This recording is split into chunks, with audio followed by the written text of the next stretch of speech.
whether you're in Moscow, in Russia, or elsewhere around the globe, because I know we're on various simulcasts this afternoon. Today, I'm going to talk to you about biodiversity in marine sediments, why it mattered in the past, why it matters now, and indeed, why it will matter to us in the future. My name is Martin Solon. I'm from the Ocean and Earth Science School at the University of Southampton in the UK. Just for a moment, I want you to imagine a vast expanse in front of you. No matter where you look on the horizon, it's all the same. No matter which way you walk, you'll be walking over the same type of environment for kilometer after kilometer. Some of you may have imagined an expanse like the Sahara Desert or the Amazon rainforest, or indeed the African steppe. But today I want to talk to you about a habitat which is much bigger than all of those put together. The oceans are a staggering 360,000 square kilometers, or 70% of the planet. But if you were to drain the oceans, Господин переводчик, говорите громче, пожалуйста, вас совсем не you слышно. would reveal the sediment below them. Indeed, if we continue to drain the oceans, this is an animation from NASA, we would start to see the topography of the oceans and realize that although the oceans themselves are probably the largest habitat by volume, in terms of surface area, the marine sea floor is perhaps the biggest. And here we can see the various mid-Atlantic ridges, the abyssal plains, and the ocean trenches. To start our story this afternoon, we need to go back about 500 million years ago. This was a time when the Earth had just come out, it started to warm. It warmed up from the snowball Earth a few million years before, and the great continent Pangaea had started to break up. And around that landmass were lots of shallow seas. And they kind of looked like this on the right-hand side. So they were very featureless in terms of the sediments below. All the organisms lived on the surface or very close to the surface, and few organisms buried at all. In fact, they grazed on lots of algae that was growing on the sediment surface. And the sediment itself was layered or laminated because there was no mixing of the sediments. Around 540 to 550 million years ago, bilateran, that is kind of worm-like organisms, started to bury into the sediment and exploit this new habitat and this new space. And that's a CAT scan of one of the earliest rocks that's been found, and you can see the burrows within that formation. And when they did this, this had a huge effect on the biogeochemistry and the makeup of that sediment profile. So up until now, all the material from the water column had fallen down onto the sediment and formed these layers. And there it would be stored for millennia. What happened in these Precambrian times is that as these species started to burrow into the sediment, they started to mix the sediment around. They started to exploit new space. And as they did so, they mixed the sediment and ventilated their burrows in a process which is collectively called biotubation. And as time went on, as we moved towards the present, biotubation started to increase. And there was a few wiggles along the way when there was various extinction events. But in general, biotubation increased and correlated with the diversification of life. It also correlated with the advent of plankton in the water column, and also the release of nutrients from these otherwise sealed grounds up to these kind of open for exchange, what we call Phanerozoic mat grounds. So there's an open exchange, and this allowed nutrients to be returned back up into the water column where they fueled the rest of the food web. So how do worms bury? Well, if we take a common ragworm as an example, they use their circular and longitudinal muscles to contract at various points along their head. This is a motion called peristalsis. And during peristalsis, they use those muscles to increase the hydrostatic pressure at the anterior end, that is the head end.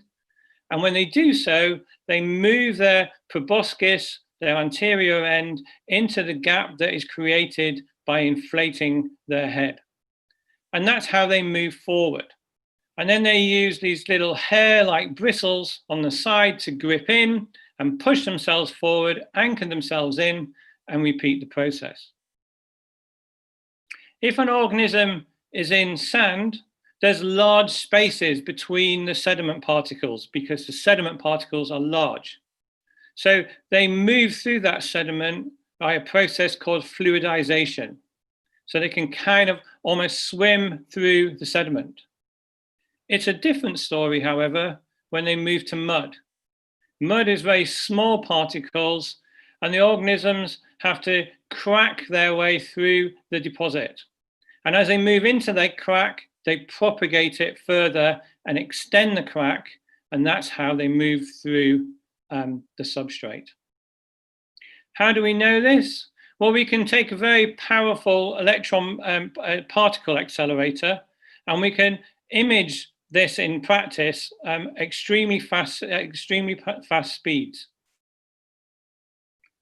It turns out that many other species also essentially follow the same way. So here's a very different body morphology, a different shape. This is a bivalve mollusk, and you can see that it's doing exactly the same thing with its muscular foot. It's creating a void and then pulling itself into the substrate.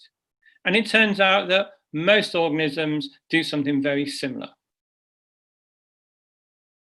Here's an image from that particle accelerator. What you're looking at is a high-speed, slowed down, a high-speed image of an organism, of a worm, burying into some sediment. The gray area is the sediment, and the white particles are a tracer. It's actually quartz rock. By measuring the quartz rock displacement, we can measure the forces that have been exerted outside and reconstruct that in this sequence on the right-hand side. So you can see there's these waves of expansion and then contraction as the worm is passing through the sediment. And as this is at high resolution, you can also see down at the interior end that there's no crack forming. So in this particular case, the organism is moving by fluidizing the sediment. But of course, there's not just worms in marine sediments. In fact, marine sediments are some of the most diverse habitats on Earth. In a typical offshore sediment, you may have something like 50 to 150 species. And in fact, in general, in sediments, 28 of the 29 animal groups or phyla are represented in marine sediments. And about half of those are only found in marine sediments.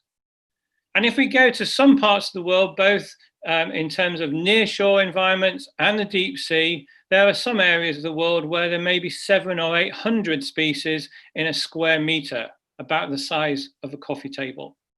So marine sediments are extremely diverse, and all of these organisms are co-occupying that space and moving around, mixing the particles and ventilating their burrows. And of course, they all bury in different ways. Here are some sediment profile images taken in an offshore environment, and you can see some of the contrasting ways in which species move.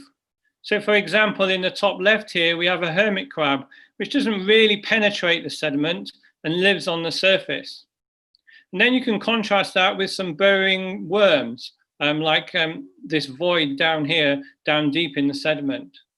Or some tube worms, which construct a tube made out of sediment and mucus in which they live, which stabilize the sediment. And you can see here where they've pumped water down through the sediment, you can see this iron oxides oxidizing on the edge of the tube.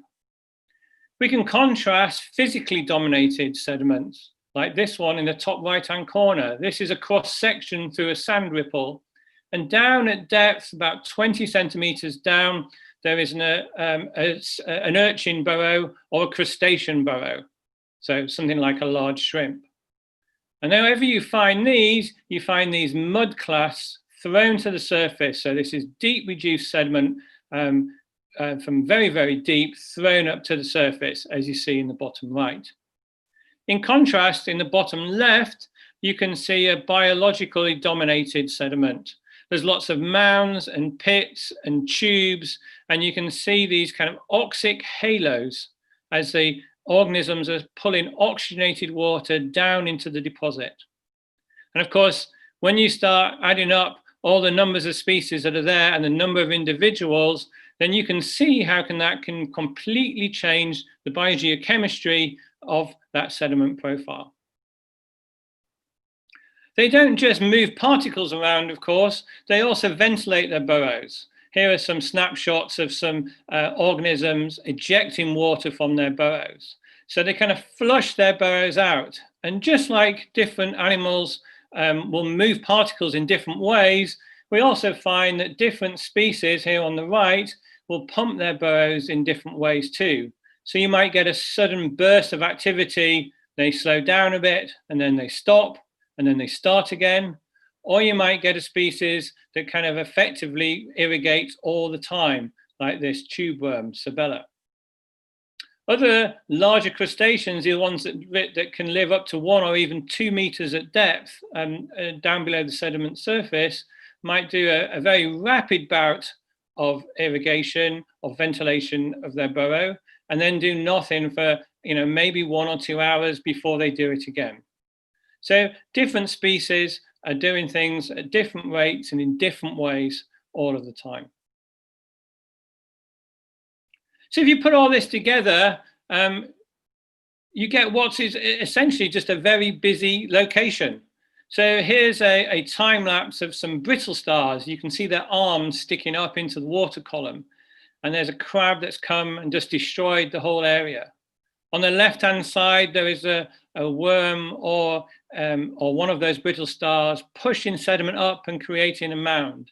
And in the background, there's lots of fish that are trying to feed on the arms of these brittle stars that are down below the sediment surface. Notice that the fish are out only during nighttime, and then they retreat during the daytime. Here the light levels are coming up. And when the light levels come up, all the algae on the surface starts to photosynthesize, and then the organisms below start pulling down oxygen into their burrows. So all of this is going on all the time, 24 hours a day around the whole of the globe. So what's happened in the last 500 million years then is that we've moved away from sediments just being a biogeochemical reactor that's based on physical processes. So the geochemical gradients that were established prior to 500 million years ago are still there, but they're disrupted by the fauna. So if we take a kind of biogeochemical point of view and then add the biology, we then see that we get a much busier and more complicated 4-dimensional environment. So it's replete with different exchanges across the burrow walls and at depth, at much deeper depths than we would have had if we didn't have organisms. And of course, there's organisms on the surface that live only in the top horizon, and those that live much, much deeper or form burrow galleries throughout the sediment deposit. So we move from a sediment that would have looks a little bit like this one on the top left to one that's more reflective, more oxidized. That's why it's the lighter color, much deeper mixing zone like this image on the right. And that's what's happened over the last 500 million years. Now, it turns out we've got a long history of measuring bioturbation. And actually, perhaps the first formal measure of bioturbation was by Charles Darwin.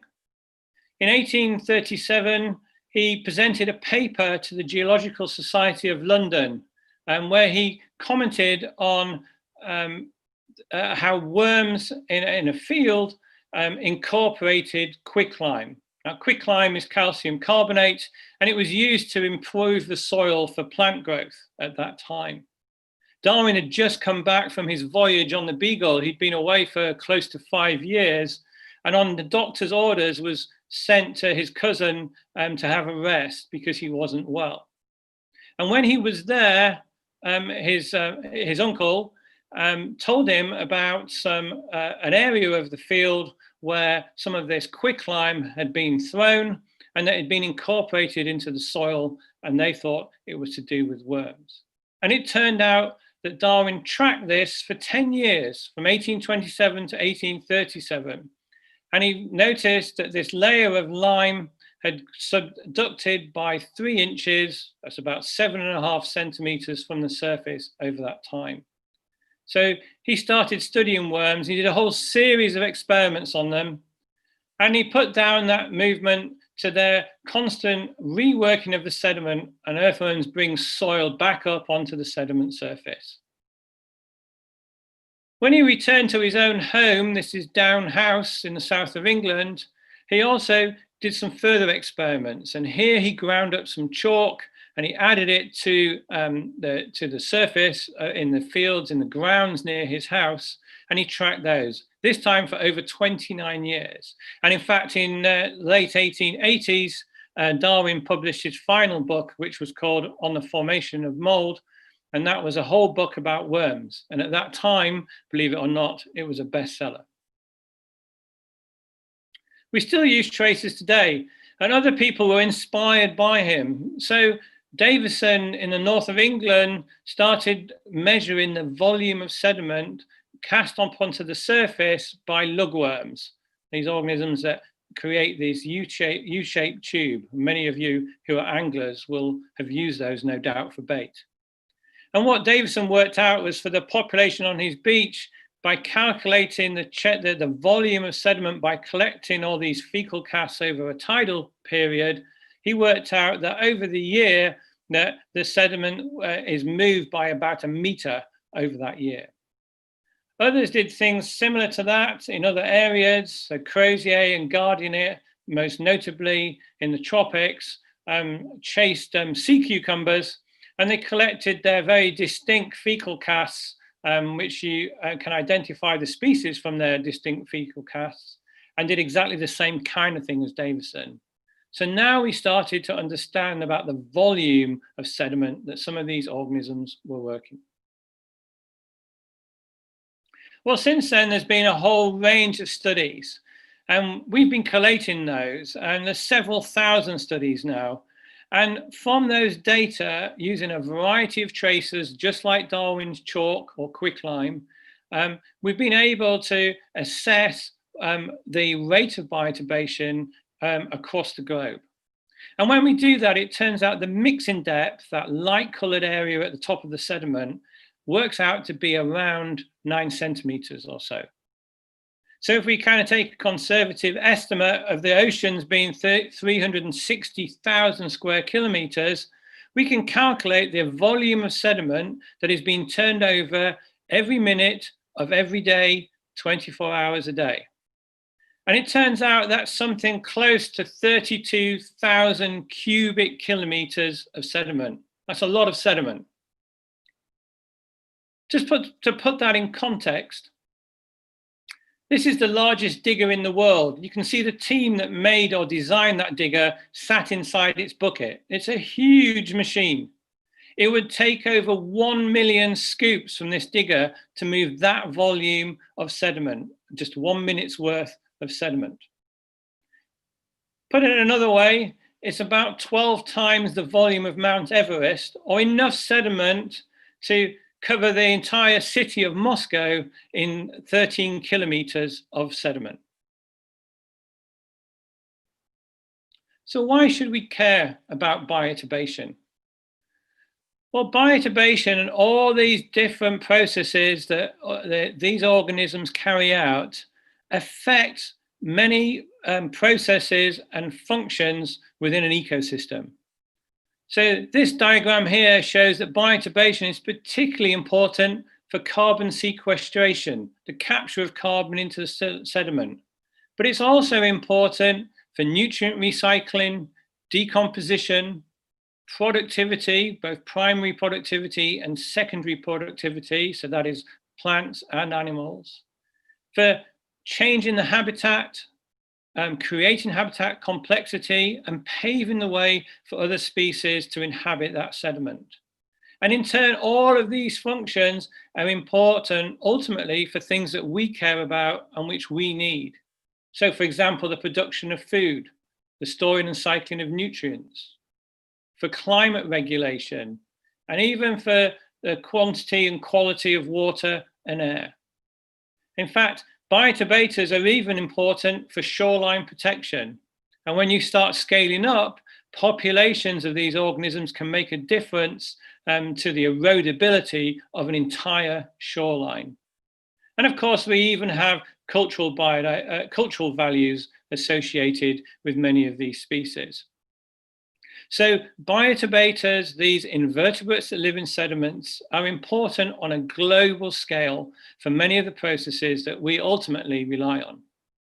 They're not the only player in the team, of course. There are other aspects that need to be considered, but their role is indeed considerable.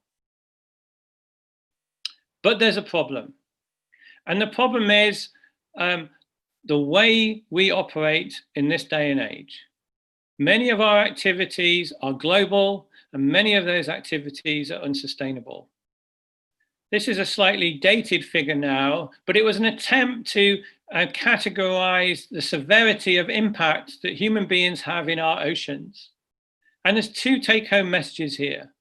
The first is there is virtually nowhere in the marine system that is not impacted by humans.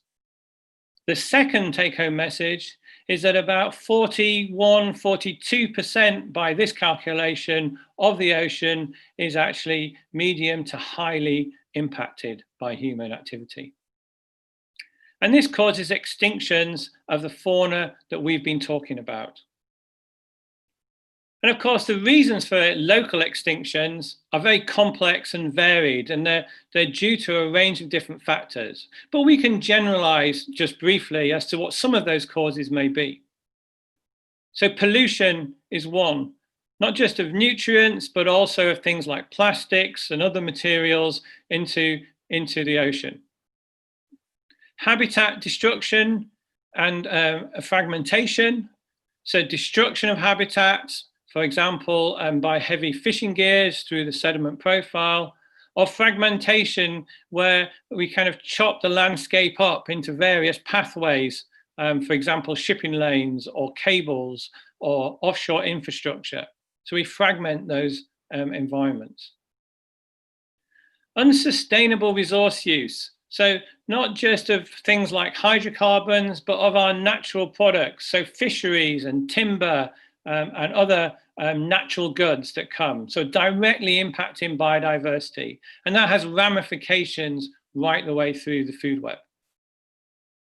And then species invasions, because we transport everything around the globe hundreds of times a day, we're bringing organisms into different regions that were never there before.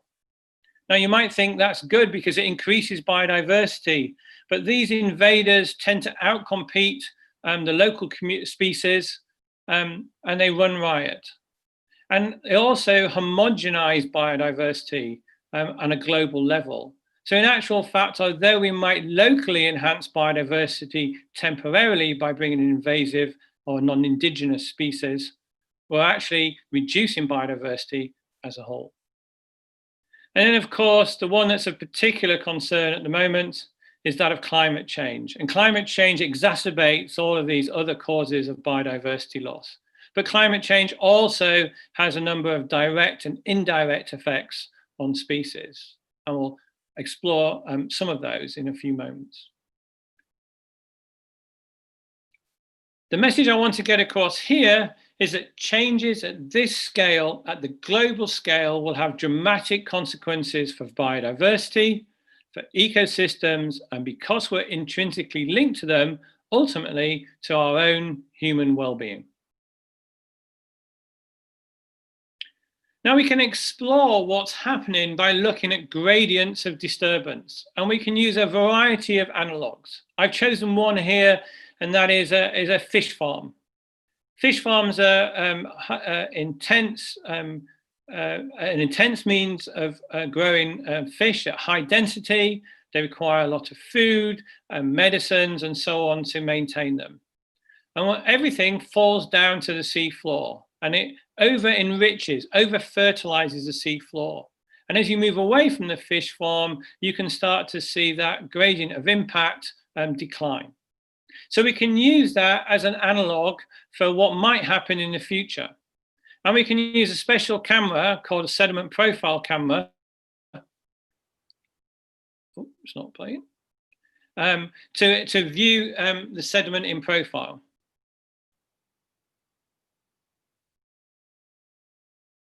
Oh, is it going to go? Oh no, I think my computer's crashed. Oh, excuse me, I'm sorry.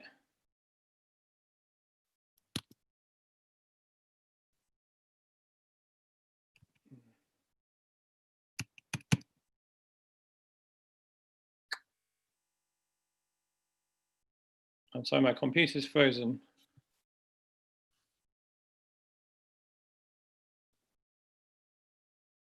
Is it going to do it? Hopefully it will fix itself. I'll just leave it run for a few moments. So using this camera, it's like an inverted periscope on a submarine. And instead of looking upwards, it's looking downwards into the sediment. And on your right, you can see some images that have been taken at various stations kind of close to and further away from the fish farm. And as you go towards the fish farm, that is towards station 7, you get a darkening of sediment. And that's because lots of organic material is entering the sediment.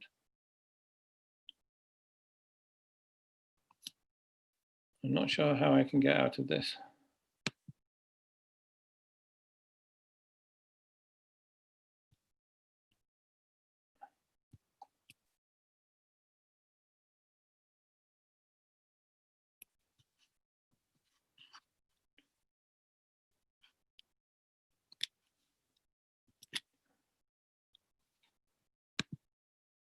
I'm afraid I'm going to have to restart, I think.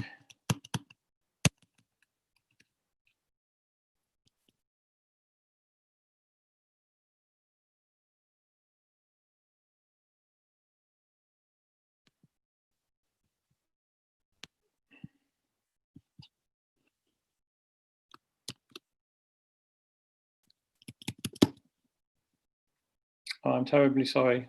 It's not letting me do anything.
Could I get screen share, please?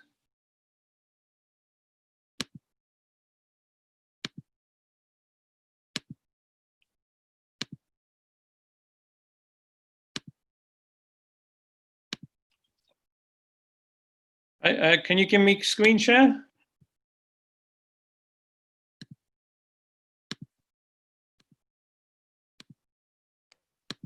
Так, я здесь, если что.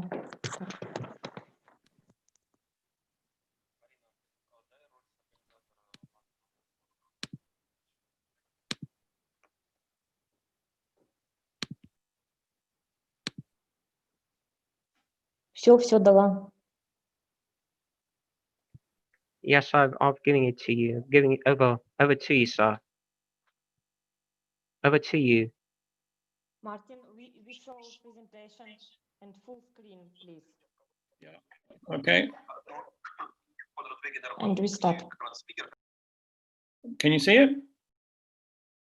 Yes, we see. Good. Okay. Okay. We start. Okay. Okay.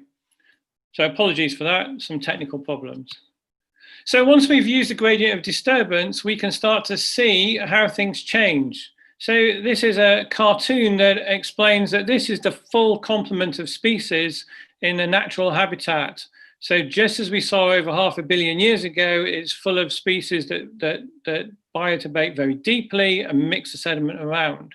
And as we increase the amount of disturbance or human activity, whatever that may be, we start to lose species and we get this shallowing of the mixed zone. And then we eventually come down to just a few pioneering opportunistic species, generally some worms that can tolerate highly disturbed conditions. And once they fall out, then the sediment starts to become anoxic, there's no oxygen, and you start to get these bacterial mats growing on the top of the surface. And then you get this laminated layering rather of sediments below the surface because there's no more faunal mixing. And actually this is exactly what we get across any marine environment. And in fact, you know, the sediment floor is really a collection of the relics of former disasters with different communities at different stages along this gradient. So we can use this to inform, and it's exactly the same process, but now played out over days and months and years rather than over geological timescales. So what are the consequences of biodiversity loss? So we know biodiversity loss is happening, and we've got some tantalizing information that suggests that it might affect some of the things that we care about. Well, if we can imagine this in terms of an experiment, there will be some natural level of biodiversity wherever you are in the globe. That would be the natural level of biodiversity for that region. So we can think of that as a continuum from low biodiversity on the left here to high biodiversity on the right.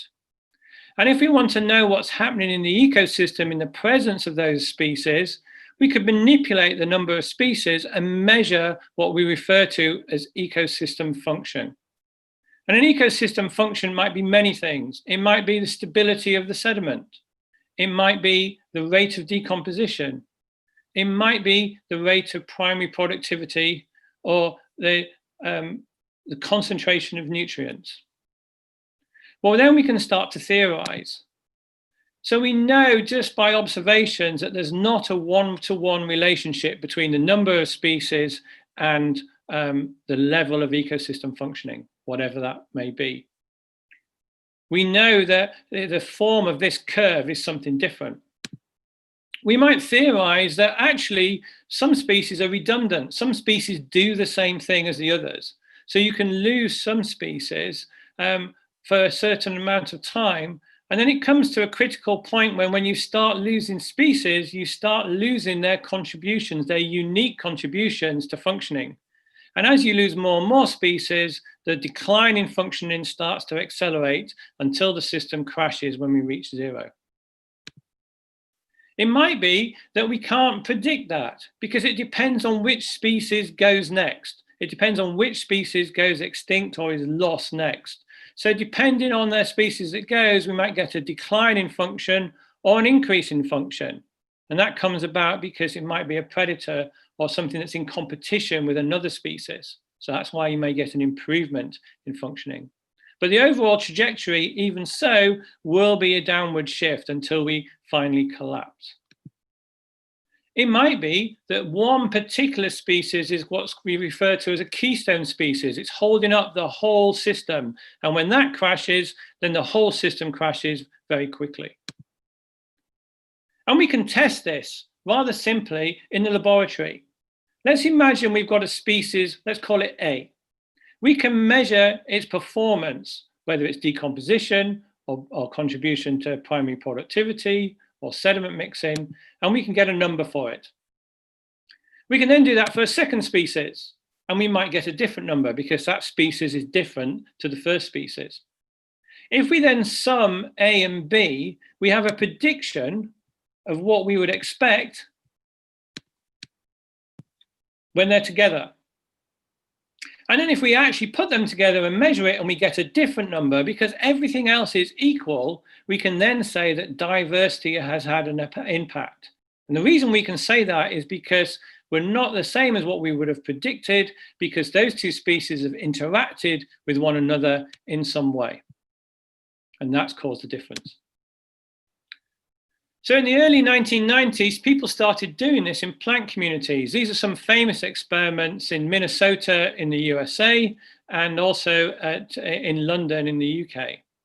And in all of these experiments, you can see plots where people have planted different numbers and types of species in different combinations, and they've randomized them over this large area, and they're measuring a whole host of variables, everything from soil quality through to plant foliage, strength of the plants, biomass, a whole range of different things, and doing exactly what we've just done. Well, we started doing this at about the same time using various equivalent experiments in the laboratory with marine invertebrates. Now, one of the advantages of marine invertebrates is they're very small, so you can manipulate them, and you can do that at a high level of replication, which is important when you're trying to understand various mechanisms and have a concrete result. We started off very basic. These are ice cream tubs, when we started putting small communities together of single species, 2 species mixtures, 3 species mixtures, 4, and so on. And then it got a little bit more sophisticated, and we use environmental chambers, and we did experiments in the field. This is an experiment using sea cucumbers with different combinations in a large cold room. And then over the years, we've developed this more sophisticated lab now that can control very tightly a whole range of environmental variables, including carbon dioxide, temperature, oxygen, and various other parameters that are related to some of the things that we might be worried about, like climate change. And in these communities, we can have hundreds of different, within these facilities rather, we can have hundreds of communities all simultaneously being maintained, and we can make all those measurements. When we do that, what we find is exactly what we predicted, in that we've got this saturating curve. So we can see when there's no species, the performance of the system is low. It's not zero because there's microbes in the system. They do carry out some of the functioning, particularly when it comes to things like nutrient cycling. But when you add species, irrespective of identity, you get an enhancement. And then as you add more and more species, you also get an enhancement in general. If we then look at the individual species, we can see this is a worm, a bivalve, a cockle, and a snail that live in mudflats.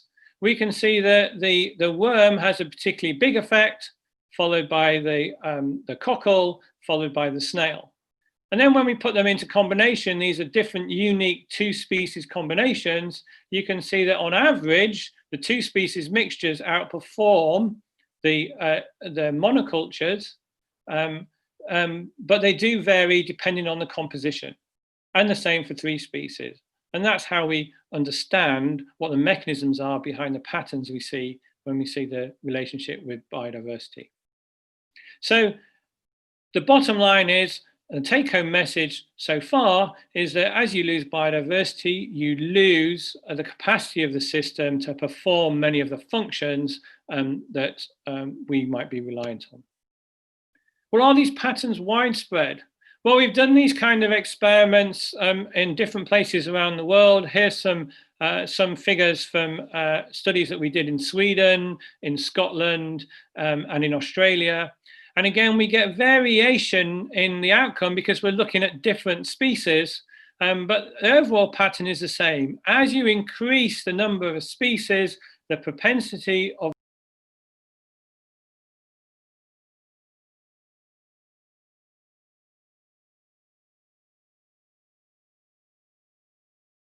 in functioning. So these observations are not unique to one particular system, one set of species, or one location or context. These are generally found wherever you go around the world. And indeed, hundreds of other people have done these types of experiments, measuring all kinds of things. And the overall message is that you get this saturating loss in functioning as you lose species from the system. The next question then is biodiversity always important? After all, when biodiversity is lost from a system, there's other things going on.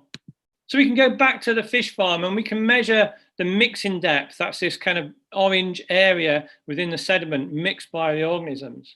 And what we find is as we increase the number of species, we get that positive effect on functioning, but it declines as we increase the amount of disturbance. So the more the environment is disturbed by human activity, the more that is dampened. And we can use various statistical procedures and we can separate that variance within those lines. And what we find is, irrespective of the amount of disturbance from people, biodiversity explains a lot of the relationship, but there's also a portion that's explained by the changes in the environment. So biodiversity turns out to always be important. It may be less or more important depending on the circumstances, but it is always there and always significant. Well, if species interact with their environment, that kind of starts making you think about what's coming down the line in terms of climate change. Here's quite an extreme experiment where we put those brittle stars you saw earlier into present day conditions, and you can see how they put their arms up in the air and they make all these mounds and burrows, and they kind of really kind of mix up the sediment. If we lower the pH, this is a little extreme, this is probably for something equivalent to what we'd expect in the year 2200 or thereabouts, you can see that actually they don't bury at all. They change their behavior completely and they stay on the sediment surface. And that is because when organisms have a change in context, they change their behavior. Just like we put on a jacket when it's raining outside or a t-shirt when it's sunny outside. Organisms change what they do according to circumstance. So we can do the same kind of experiments in our facilities. And to cut a long story short, what we see is we get a positive effect of increasing biodiversity. But as you increase biodiversity from a level, as you increase carbon dioxide from a level that's equivalent to the present day to something like the year 2050 or the year 2100, that effect is dampened. So the effect of biodiversity is compromised because the organisms are changing their behavior to deal with the conditions that are brought about by climate change. So carbon dioxide tends to have a dampening effect, whereas within a certain limit, actually temperature has a positive effect. And you see the steepening of the curve for these estuarine invertebrates as they go from a winter temperature at 6 towards 12, which would be kind of mean for the year, and 18, which would be a summer maximum. So warming and ocean acidification matter and change the way species interact with their environment. Well, of course, we're familiar with these kind of curves. They're in the public domain with the increase of carbon dioxide over the last century or so and the increase in temperature. And we're now at the highest levels of carbon dioxide that we've seen for a couple of 100,000 years. And we're also increasing in temperature this year, as I'm sure you're aware, was the hottest year on record. Well, I want to bring you to the Arctic now. And one of the ways this is manifested in the Arctic is through warming of the water, but also in terms of the sea ice thickness and extent. So as you can see, from the 1980s through to the 90s, through to the 2000s, into the 2010s, and up until the present day, the Arctic sea ice is diminishing, and it's diminishing quite rapidly. And that has a number of effects, one of which is it changes the provision of sea ice algae or plankton blooms from the water column to the benthos, to the sediment communities. This is their main food source. So with a thinning of ice, you get a change in food supply. So we visited the Barents Sea and north of Norway, up past Svalbard, and we visited a number of stations called B13 through to B17. And we went there for 2 summers in a row. And it turned out that this was a perfect environment to test some of the things that we've been talking about, because in 2017, there was a lot more ice than there was in 2018. In fact, 2018 was one of the lowest on record. And as we move up from our southern transect, our southern station rather, up our transect to our northern station, we cross these 2 lines here. And these are what's called the polar front. And the polar front is really the juxtaposition between the warm Atlantic waters when they meet the cold Arctic waters. So these are pushing and advancing up this way, and the front is weakening over time. So there's an Atlantification. Atlantic species are moving northward up into the Barents Sea. Now, this is of concern for a number of reasons, but there's not much place for these kind of shelf species to go, because this is the shelf edge into the deep ocean. So when the organisms get pushed off over here, it's literally a cliff edge for them. So these species face a sobering future. So on the ship, we were able to set up the kinds of experiments that I've been talking about. And here's a screenshot. These are in some chambers, and all these organisms, communities, have been recovered from the sea floor and are being maintained at ambient temperature, which was about 1 degree centigrade. And we could use these transparent aquaria so that we could see what the community was doing. You can see the tube worms, you can see a crustacean here making burrows against the side of the tank. And these green things are the tracers that we use, a bit like Darwin's chalk. And afterwards, we recovered what was in these communities. There was a lot of sea stars, polychaete worms, various crustaceans and bivalves. So we were able to study what those organisms did at each of those stations for both of those years. And what we found was that evidence that there was a southern group of stations that markedly contrasted to the northern stations in terms of composition. And this split coincided with the polar front. So this was to be expected. And it was consistent over both years, denoted by the symbols here. And what this was also consistent with was, these are our data here in the closed symbols, is that as we went further north, there was a reduction in bioturbation. And that's just reflecting the species, the different species. And they were consistent with all the other studies that have been done in the area. So we get this kind of high bioturbation to the south and low bioturbation to the north. So you may be forgiven for thinking that as biodiversity moves northward with warming, that we're going to have more bioturbation. So that's better, right? Well, it's not quite that straightforward. So remember that the summer 2017 had more ice and summer 2018 had less ice.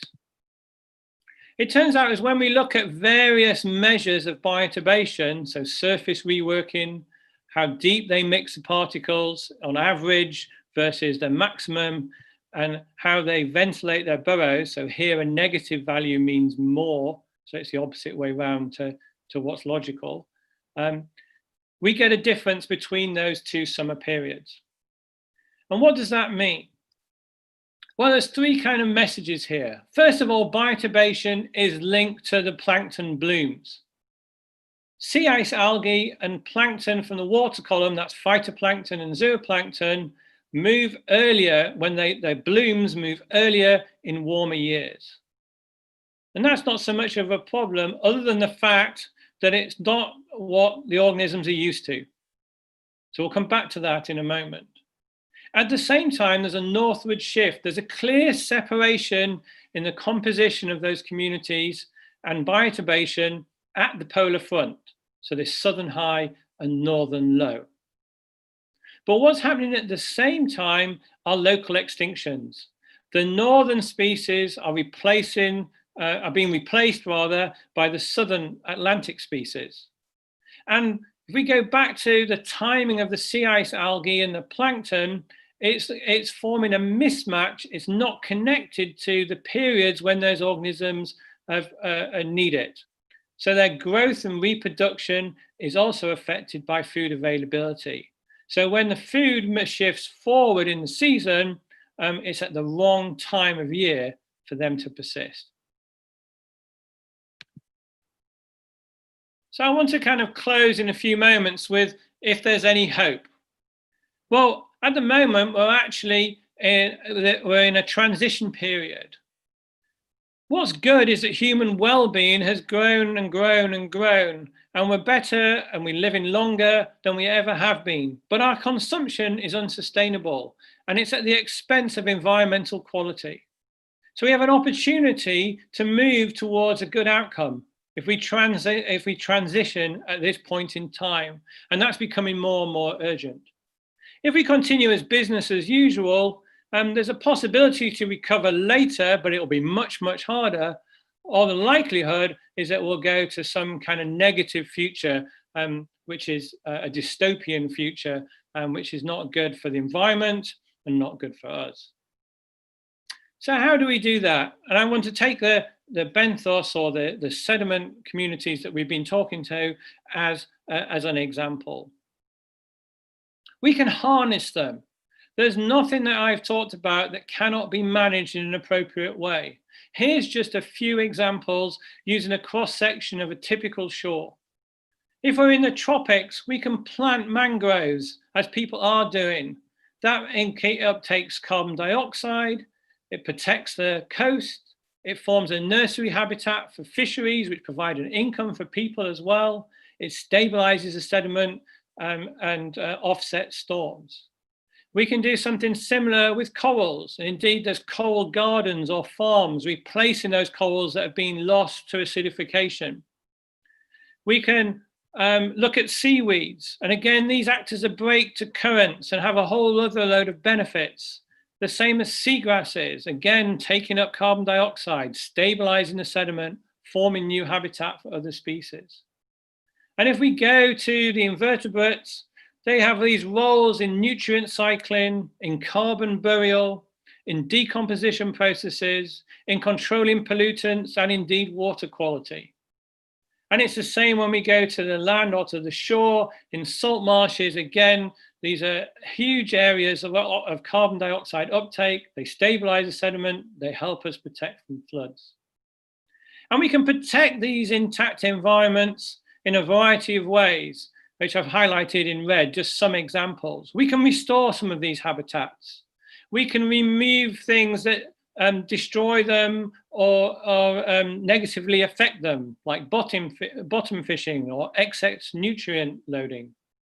We can prevent degradation of the shoreline by preventing or limiting the amount of grazing or agriculture or drainage or fertilizer use. We can manage the watershed.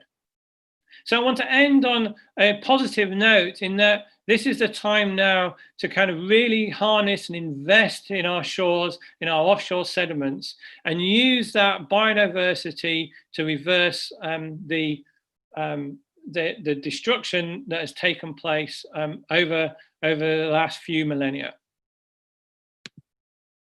If you found this talk quite interesting and you want to know a little bit more, I just want to kind of flag there's a course that is free of charge. You can access through futurelearn.com called Beneath the Blue. If you want to find out more about marine sediments, please do have a look at that and sign up for the next thing. And on that, I'll end here, and I'm ready to take any questions or any comments that you may have.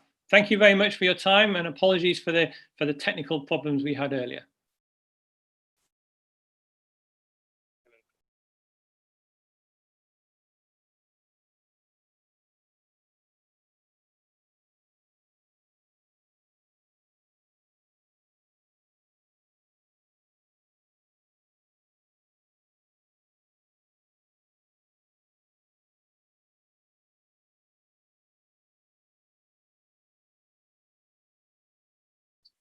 That's it. Is that, there's no questions?